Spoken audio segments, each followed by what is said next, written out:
আসসালামু আলাইকুম প্রিয় দর্শক, আজকে অর্থ ও জীবন অনুষ্ঠানে আপনাদেরকে স্বাগতম। অনুষ্ঠানের সাথে আমি আছি মিজানুর রহমান। আমার সাথে আছেন যথারীতি ডক্টর ইমরানুল হক, যিনি ইউনিভার্সিটি অফ ম্যানচেস্টারের একজন অ্যাসোসিয়েট প্রফেসর। উনি আলাপ করতেছেন আমাদের ইসলামিক দৃষ্টিকোণ থেকে কিভাবে আমরা জীবনকে গড়তে পারি এবং সাফল্য নিতে পারি। Doctor Imran. Thank you barrister Mizan. আমি যেটা আলাপ করছিলাম সোফার, যে রাসূলুল্লাহ সাল্লাল্লাহু আলাইহি সাল্লামের ঘটনা নিয়ে কিছু কথা বলছিলাম। জি। যে মদিনার সনদ, মদিনার যে রাষ্ট্র যে করেছেন উনি, ওটার যে কনস্টিটিউশন, যেটা মানে মদিনার সনদ বলতে মদিনার ওই স্টেটের কনস্টিটিউশন, ওটাতে তিনটা জিনিস মেইনলি হাইলাইটেড ছিল আর কি ওভারঅল সামারিতে। সেটা হচ্ছে যে আপনার পিস, সিকিউরিটি অ্যান্ড প্রসপারিটি। তো peace, obviously Islam by word, the meaning, root ওয়ার্ডের মিনিংটাই হচ্ছে পিস, শান্তি। শান্তি।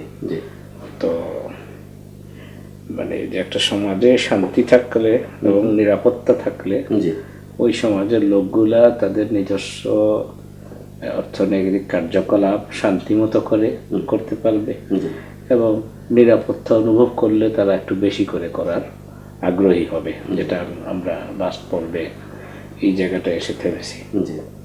তো এখন এই দুইটার কম্বিনেশন যদি একটা সমাজে থাকে, তো তখন আপনার একজন বিজনেসম্যান তার বিজনেস প্রোডাক্ট নিয়ে আপনার এক জায়গার থেকে আরেক জায়গায় বিচরণ করতে বা ট্রাভেল করতে কিংবা ট্রান্সপোর্টেশনের জন্য সে সেফ ফিল করবে, নিরাপদ ফিল করবে। একজন জমির মালিক, তার জমির ব্যাপারে যে জমিটা বেদখল হয়ে যাবে না, হ্যাঁ, এটা সে মোটামুটি আশ্বস্ত থাকতে পারে, কোনো দুশ্চিন্তা থাকে যদি রাষ্ট্র যদি এটা এনশিওর করতে পারে। তো ইসলামী অর্থনৈতিক ব্যবস্থায় এটা এনশিওর করার মেকানিজম আছে এবং সেটা রাসূল সাল্লাল্লাহু আলাইহি ওয়াসাল্লাম দেখিয়ে গেছেন।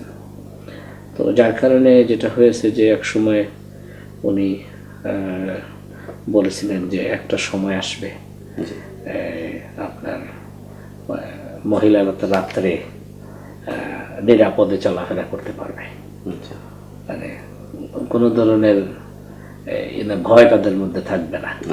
এবং সেটা অ্যাচিভড হয়েছে মানে মানে খেলাফতের আমলে। এগুলো সব আমরা দেখেছি যে এই জিনিসগুলা এক্সাম্পল হিসেবে আমরা পেয়েছি।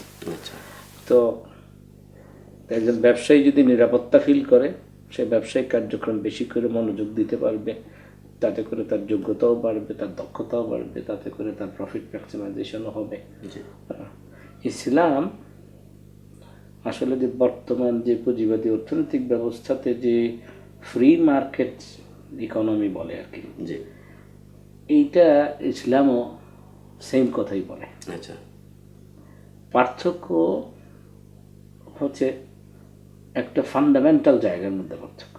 ফান্ডামেন্টাল জায়গাটা হচ্ছে এই যে পুঁজিবাদী অর্থনৈতিক ব্যবস্থাতে যারা অ্যাক্টর বা প্লেয়ার অফ দিজ অ্যাক্টিভিটিস, হ্যাঁ, তারা প্রত্যেকে তাদের নিজস্ব নিজের ব্যক্তি স্বার্থকে কেন্দ্র করে তারা কাজটা করে। তো যেটাকে আমরা কি মনোপলি বলি নাকি? মনোপলি হলো সেটার রেজাল্ট। হ্যাঁ, যে এটার কোনো আপনার বাউন্ডারি নাই যে একজনে কত বেশি প্রফিট করতে পারবে, কিন্তু ইসলাম একটা বাউন্ডারি দিয়ে দিবে যে এর বেশি প্রফিট করাটা জায়েজ না। হ্যাঁ, তারপরে আপনার মনে করেন যে নেগোসিয়েশনের কোন পর্যায় পর্যন্ত যেতে পারবে, হ্যাঁ, সীমা অতিক্রম করা যাবে না। হ্যাঁ, যেমন একটা ছোট্টভাবে যদি বলা যায়, মানে সেটা হলো যে মুমিনদের ব্যাপারে রাসূল সাল্লাল্লাহু আলাইহি ওয়াসাল্লাম বলেছেন যে তারা এরকম যে তারা ক্রয়ের ক্ষেত্রেও তারা রহম করে, বিক্রয়ের ক্ষেত্রেও তারা রহম করে।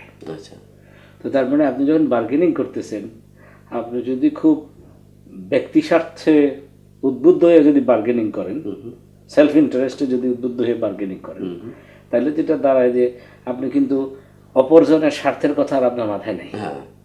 আপনি সামা মার্কেটে আসছেন বুদ্ধি করে আপনার আর্গু করে যদি যত বেশি কামাই করে নিয়ে যেতে পারেন নিয়ে গেলেন, শুধু আপনার স্বার্থটাই মাথায়। তো ওতে করে অপরজনে জি আপনি যদি ক্রেতা হন বিক্রেতায় ডিপ্রাইভড হবে, জি আপনি যদি বিক্রেতা হন ক্রেতায় ডিপ্রাইভড হবে। জি হ্যাঁ, কিন্তু ওই যে একটা বাউন্ডারি দিয়েছে যে কি তুমি যখন বিক্রি করবা সে তখনও তুমি ক্রেতার প্রতি রহম করবা, জি।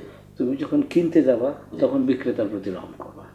এই যে বাউন্ডারির কথা বলেন আপনি, বা একটা সীমাবদ্ধতা, এটা কিভাবে সাধারণ মানুষ বুঝবে বা কিভাবে ধার্য করবে এই boundary? এইটা আরো সুন্দর একটা প্রশ্ন আপনি যেটা বললেন।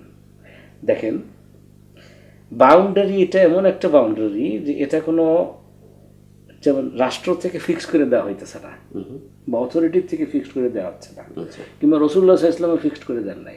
জাস্ট আপনাকে একটা ইয়ে দিয়ে দিছে যে তুমি রহম দিল হবা, আচ্ছা আচ্ছা তুমি হার্শ হবা না, তোমার গ্রিডটা তোমাকে যেন ওভারকাম করে ফেলতে না পারে। আচ্ছা হ্যাঁ, গ্রিডকে তুমি কন্ট্রোল করবা, ঠিক আছে না, এই যে লোভ। তো তাতে করে যেটা হবে যে আপনি মনে করেন যে 10 টাকা দিয়ে একটা জিনিস বিক্রি করতেছেন, হ্যাঁ, তো দেখলেন যে আপনার যিনি ক্রেতা তিনি হয়তো বা মানে 10 টাকায় কিনতে পারতেছে না, তো আপনি যদি মনে করেন যে আপনি 9 টাকায় দিলে তবুও আপনার চলে যাবে, তা আপনি একটু রহম করলেন, আচ্ছা তখন এই লোকটাও জিনিসটা পাইলো, আপনারও কি হলো, লস হইলো না। আসলে না। তো এই ক্ষেত্রে ফিক্স কোনো প্রাইস এটা ঠিক ওই যে না, বা ওই জায়গাটায় রাষ্ট্রীয়ভাবে? এই যে ছোট্ট একটা পার্থক্য কিন্তু অনেক পার্থক্য করে দিতেছে। জি জি সেটা হচ্ছে যে এই ফ্রি মার্কেট ইকোনমি এলাও করতেছে আচ্ছা মার্কেটের ভিতরে প্রাইস নির্ধারণ হোক, আচ্ছা স্টেটের থেকে প্রাইস ঠিক করে দেওয়ার কোনো বিষয় নয়। জি হ্যাঁ, কিন্তু ওইখানে মার্কেটে যখন তারা অ্যাক্টর হিসেবে প্লে করবে, তারা যেন কি পরস্পর লোভের ভিত্তিতে করে না, রহমের ভিত্তিতে করে। আচ্ছা আচ্ছা, হ্যাঁ পার্থক্যটা জি তখন কিন্তু আউটকাম কিন্তু ডিফারেন্ট আসবে। আউটকাম হবে যে এই যে দুইজনকে রহম করতে চেষ্টা করতেছে। ছোট্ট একটা উদাহরণ দিয়ে বোঝাবেন আমাদেরকে? আপনি যদি লোভ দ্বারা পরিচালিত হন তাহলে আপনি কি করতে পারেন যে একজন একটা দরদাম করতেছে, আপনি যাই তার উপরে একটা দাম করে ফেললেন। আচ্ছা আচ্ছা কিন্তু আপনি যদি রহম দ্বারা পরিচালিত হন তাহলে একজনে যখন দরদাম করতেছে জি তখন কিন্তু আপনি আগাবেন না, আচ্ছা তাই না? জি এক্স্যাক্টলি এটাই রাসূল সাল্লাল্লাহু আলাইহি ওয়াসাল্লাম বলতেছেন যে কি তুমি তোমার ভাইয়ের দরের উপরে দর করো না, ওয়েট করো বা ধৈর্য ধরো, যদি না কেনে বা না করে তখন আপনি করলেন তখন। তাহলে এটা একটা রহমের উদাহরণ। জি আরেকটা হইতে পারে ধরেন এরকম যে কোনো এক ব্যক্তি, এটা রাসূল সাল্লাল্লাহু আলাইহি ওয়াসাল্লামের হাদিস থেকেই আসছে, যে কোনো এক ব্যক্তি হাসরের ময়দানে আল্লাহর সামনে গেছেন, একদম ধনী ব্যক্তি আর কি, মানে মারা গেছেন, আখিরাতে আপনার বিচারের সময় আল্লাহর সামনে দাঁড়াইছেন। ওনাকে জিজ্ঞেস করা হলো যে তুমি কি নিয়ে আসছো আমার কাছে, কোনো সওয়াবের কাজটা আছে কি না? তো ব্যক্তিটা কিছু পাচ্ছে না, সে তখন সে একটু মানে ইয়ে হয়ে একটু কি বলে একটু নার্ভাস হয়ে বা আপনার সমস্ত হ্যাঁ, যে আল্লাহকে বলছে আল্লাহ আমি তো বুঝতে পারতেছি না, আমি পাইতেছি না যে তোমার জন্য কি নিয়ে আসছি, বা সওয়াবের কোনো জিনিস নজরানা বলতে পারতেছি না। আচ্ছা তবে একটা ইয়ে আমার মনে আসতেছে, সেটা কি যে আমি আমার কর্মচারীদেরকে বলতাম যে যাদেরকে আমি ঋণ দিতাম ওদের কাছ থেকে যখন আমার কর্মচারীদেরকে পাঠাইতাম ঋণ সংগ্রহ করার জন্য, তখন ওদেরকে এই আদেশ দিতাম যে 1 নম্বর, ঋণ সংগ্রহের সময় তোমরা রহম দিল হবা। 2 নম্বর হচ্ছে যে যদি সে এই মুহূর্তে ঋণ দিতে না পারে তাকে সময় দিবা। 3 নম্বর হচ্ছে যে যদি দেখো যে সে একদম দিতে পারে না, তাহলে আমার কর্মচারীদেরকে বলতাম যে তারে মাফ করে দিবা। তো এই অনুযায়ী আমার কর্মচারীরা করতো। হ্যাঁ, তো তখন আল্লাহ রাব্বুল আলামিন বলতেছে যে তুমি যখন আমার বান্দাকে যখন মাফ করে দিতে পারছো তার ঋণ, আমিও তোমাকে মাফ করে দিলাম। এই যে দেখেন, এই যে রহমদিল হওয়া, এটা কিন্তু আপনার ওই যে পুঁজিবাদী অর্থ ব্যবস্থার সেন্সে যদি চিন্তা করেন তাহলে কিন্তু এটা হবে না। কেন সে তো লোভ দ্বারা, ব্যক্তিগত স্বার্থ বা লোভ দ্বারা তাড়িত, জি, যে আমি তাকে লোন দিছি সুদে, আর সুদ তো আছেই, মনে করেন যে আমরা এখনো কিন্তু সুদের আলাপ করি, জাস্ট অনলি এই যে লোনটা দিছি আমি, হ্যাঁ, আমি এটা এখন আমার ফেরত পাওয়ার অধিকার আছে, আচ্ছা, জি, এই জন্য আমি তাকে চাপ দিয়ে হইলেও আদায় করে ফেলবো, জি, ঠিক কিনা? আর আরো তো সুদও নিয়ে নিব আমি, এটা হলো পুঁজিবাদী অর্থনৈতিক ব্যবস্থাতে। কিন্তু ইসলামী অর্থনৈতিক ব্যবস্থা কি দেখলাম, উল্টাটা।